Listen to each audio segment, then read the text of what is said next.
yang diminta pemerintah Kolombia. Pemerintah Kolombia mensyaratkan ada komunikasi resmi antara Kementerian Luar Negeri Indonesia dengan Kementerian Luar Negeri Kolombia perihal lampiran alasan dan pertimbangan hukum agar M. Nazarudin dapat diserahkan kepada pemerintah Indonesia. Tahapan berikutnya adalah pertama, kejaksaan Kolombia akan menyerahkan kepada imigrasi Kolombia Pak Nazarudin ini untuk kemudian dari imigrasi diserahkan kepada pihak Indonesia, dan payungnya adalah istilahnya bukan di ekstradisi tapi sebagai dideportasi. Sementara Sarifuddin, pemilik paspor yang digunakan saudaranya Nazarudin, masih menjalani pemeriksaan di Medan, Sumatera Utara. Mabes Polri memastikan Sarifuddin akan dibawa ke Jakarta untuk pemeriksaan lebih lanjut. Memang tadi pagi rencananya akan dibawa ke Jakarta, tetapi hasil pemeriksaan di sana itu masih belum final, maka sekarang ditindaklanjuti dilanjutkan lagi untuk didalami.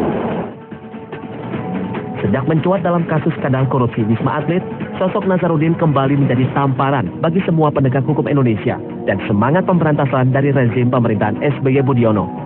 Bahkan terhadap para mantan koleganya di Partai Demokrat, Nazarudin setelah dipecat dari posisi bendahara, balik melakukan serangan lewat media terhadap praktek kotor pada sejumlah kasus korupsi dan money politik. Sejumlah nama pun disebut-sebut turut menikmati bagian dari uang haram Nazarudin, termasuk Ketua Umum Partai Demokrat Anas Purbaningrum.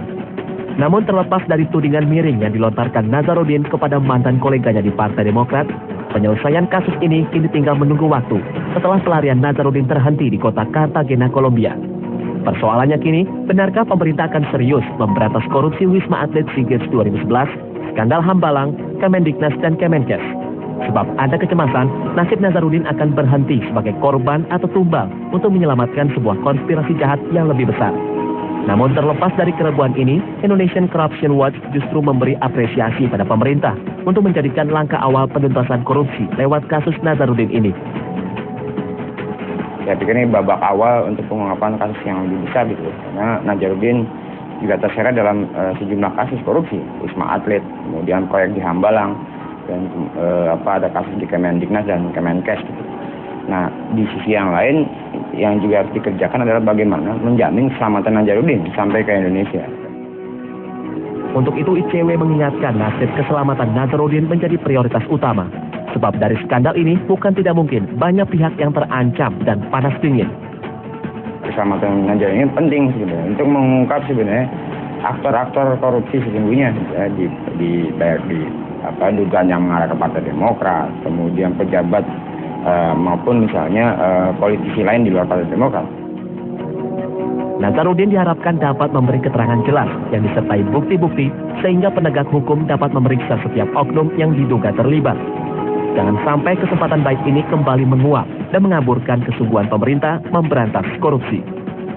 Tim Liputan Trans 7. Sesaat lagi kami ajak Anda mengunjungi sebuah masjid bersejarah yang syarat dengan perpaduan